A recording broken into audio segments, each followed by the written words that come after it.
In a deserted area, a tiger began to chase religious monk and his followers while he rode and ran for his life using his horse. In order for them to hide for their life, the monk left his horse while also planning to hide, but as they did so, the tiger got them. The monk, being a monk, immediately ran towards his horse and began praying to perform a miracle on the tiger, hoping for his prayer to work. The tiger is already in a hunting mode ready to devour his victim, but the monk kept on explaining to it, saying his white horse has a long history and story, so it shouldn't kill it. But just then, the tiger charges at him, but the monk immediately ran into a cave, but during the process, he had a voice begging him to rip off a red clothing. The Monkey King, Sun Wukong, then informed him that particular cloth is a charm, but seems had no other option. With the tiger finding his way into the cave, the monk ripped it off, which eventually freed the Monkey King. Sun Wukong began battling with the tiger and easily sent it flying into the sky. Immediately, Sun Wukong called his staff and uses it to eliminate the tiger. Meanwhile, the monk is very scared by this as he has never seen anything with such powers before. The monk introduced himself and told Sun Wukong where he came from, which was from Great Tang Dynasty in the east. So Sun Wukong then informed him that he will escort the monk to the west. Meanwhile, the crown on the monkey head began to vibrate and affect Sun Wukong as the monk chants some word of prayers to him. Sun Wukong goes to warn about the chanting, but just then, Wukong is then called by some supreme goddess. They informed him that the young monk currently with him was once a boy named Golden Cicada, a Buddha's disciple. As today he became a master, so therefore his work is to protect and respect him. Sun Wukong doesn't seem to like this idea, but the monk eventually find a way to convince him. But during this discussion, they both got attacked by a dragon, making a battle to ensues between the dragon and Sun Wukong. After a long extended battle between them, Sun Wukong eliminated the dragon. In the evening, two of them began their journey together.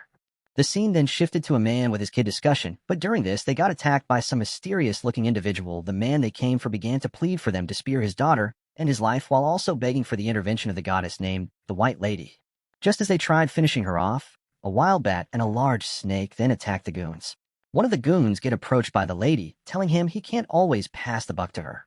The man began to beg for his life, informing her that they can't go against his king orders, but this was to no avail as she eliminated him in the most diabolical way, while the younger man and his daughter watches in fear. Showing how evil she was, her little servants eliminated both the man and his daughter in an off-screen. Back to Sun Wukong and the monk, they both met some lady running and screaming for their help. Just then a man named Beiji approaches them and began communicating with Sun Wukong, complimenting how ugly Sun Wukong's face was. This annoyed Sun Wukong, so he then used his staff to hit Beiji, exposing his secret as a pig. Knowing he has now been exposed, Beiji then called his senior brother Sha. Immediately, Beiji ran straight to where his brother was in full range to face Sun Wukong on a 1v1, and a battle ensues between both individuals. Beiji changed back to his handsome self, but Sun Wukong went again to attack him, and once again, Beiji changes back to his real self.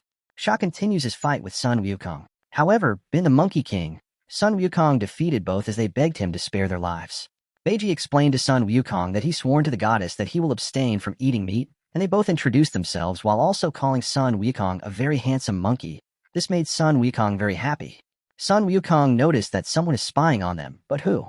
Obviously is the White Lady from earlier, as they observed all that had happened through a mirror. Now, Beiji and his brother Sha then followed Sun Wukong to protect the monk on their journey. Whereas Sun Wukong is sensing where they currently are is very dangerous, although he decided to survey the surrounding for any danger. Meanwhile, we get to see a woman who shape-shifted into an old lady, and she then entered the building where Beiji was. Immediately, the other crew came in, and the monk helped her out and told her that they needed only food. The sense of danger then became stronger, so just as Sun Wukong tried using his eyes to check for any evil, the woman flipped her clothes using her spell to possess them all. Sun Wukong entered the room and asked Sha for water to wash his eyes, but the water wasn't enough, so Sun Wukong put a ring spell around the monk and told him he can't move out of it until his back. Sun Wukong goes to a river to wash his eyes thoroughly, but still having it difficult to wash away the charm. Meanwhile, the old evil lady tried attacking the monk but failed as the ring spell prevented her from doing so. Since she can't get the monk that way, she emotionally blackmailed him by telling the monk a sad story of how she got banished from her village as they people framed and believed she was a curse to their hometown. This alone made the monk walk out of the spell ring, leaving him unprotected. Immediately, Sun Wukong get notified by this straff, and he began to hurry up with his spell and eventually burn out the evil out from his eyes. Just as the old lady prepared to finish her job, Sun Wukong comes into the room while also scanning her, revealing her true self. Immediately, she ran out of the room, but Wukong chased after her, and they both began a true action-packed battle. Lady White uses all her tricks and spell to fight against Sun Wukong. Nearby, Beiji is about to get attacked by one of the evil White Lady's servant, but fortunately, Sun Wukong came to his rescue. The evil lady then went back to possess the old lady with a hope of finishing the monk, but Sun Wukong then knocked her out before eliminating her. The monk doesn't know what just happened, and he is very furious by what Sun Wukong had done to the old lady. He called Sun Wukong an evil creature, but Sun Wukong then told him they were demons, but the monk does not want to listen and began chanting his prayer, which affected Sun Wukong, making him go unconscious.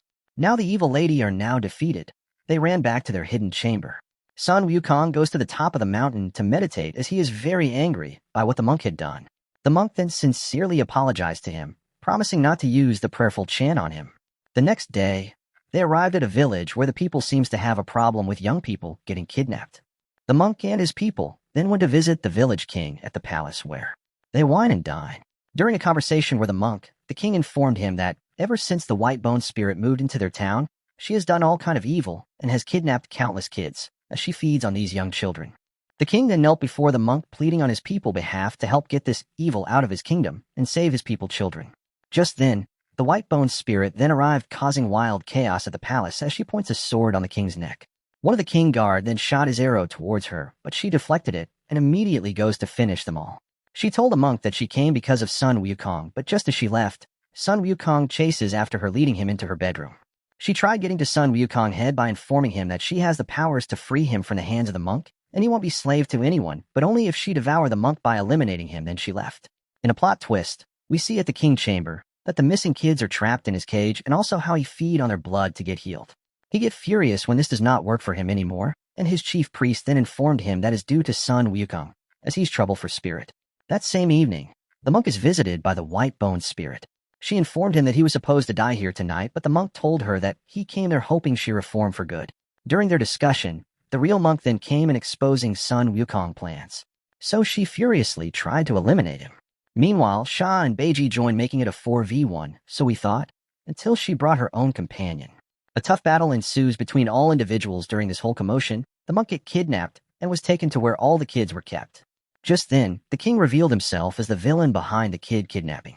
The monk is very mad by this, but the king does not even care as he processes to try finishing him off. However, fortunately for him, Sun Wukong arrived, dispatching him immediately, while also breaking his crown and freeing all to be little kid. The villagers thanked the monk for his kindness. One of the white bone spirit goons then tried to finish the job, but this only made her visit her near a grave. The monk is now very angry, making him use those chatted words that break Sun Wukong down. Sha and Beiji begged the monk to forgive him, but he doesn't want to listen just then. The kid then took a knife trying to eliminate the monk. Yet again, Sun Wukong eliminated her. The monk ordered Sun Wukong to leave his sight angrily, saying Sun Wukong does not have a heart. He also told Sun Wukong that their path ends here, and he shouldn't kneel before him. In pain, Sun Wukong then left. Now that Sun Wukong is now gone, the white bone spirit then went straight for the monk's head as she took him with her. Meanwhile, Sun Wukong is feeling sad while Beiji and Sha are helpless because they don't know what to do either. Sun Wukong then goes to visit the goddess, asking her some certain question regarding his mission. Meanwhile, Beiji goes to some monkey island hoping to find Sun Wukong. While Sha got ambushed by a bunch of dead skeletons during this, Beiji also arrived to help out. Back to Sun Wukong, he informed the goddess that his master, the monk, had abandoned him, asking her if he was at fault for saving him. However, the goddess told him that he was the one who abandoned his master, as he was not supposed to leave him. Meanwhile, White Bone Spirit has began her ritual with the monk. Sun Wukong arrived while also suiting up for a tense battle as he easily defeat all the skeleton. Sun Wukong then came between White Bone Spirit and the monk, ruining her ritual rite. A battle break out between Sun Wukong and White Bone Spirit, who is now very strong, after having a bit of the monk powers. But fortunately for Sun Wukong, he defeated her at least for the time being. He goes to see his master and took him out, but on their way, White Bone Spirit trapped them both in a giant skeleton. Sun Wukong break free, but not his master, and a fight began. White Bone Spirit really tried her best to eliminate both the monk and Sun Wukong, but Sun Wukong, being the Monkey King, does what he knows how to do best, which is eliminate his enemies. White Bone's soul then vanished as she wasn't able to complete her evil. However, she then figured out that the only way to survive is by visibly entering the monk body, as Lady White have decided to meet her end within the monk body. If he, the monk, does not lead her to her reincarnation, she will vanish completely. So the monk then ordered Sun Wukong to kill him. Sun Wukong refused while in tears, but the monk then told him he has no other option than to eliminate him, as if he doesn't, she will use and possess his soul for her evil deed. Sun Wukong then strike his master with his staff, leading to his death. Few weeks later, the three stood in front of the monk's statue and proceed with their joining, but just then, the bee goddess from earlier then used her powers on the modded status. The movie titled The Monkey King 2 then came to an end. If you enjoy recap like this, kindly subscribe for more. Thanks for watching and goodbye.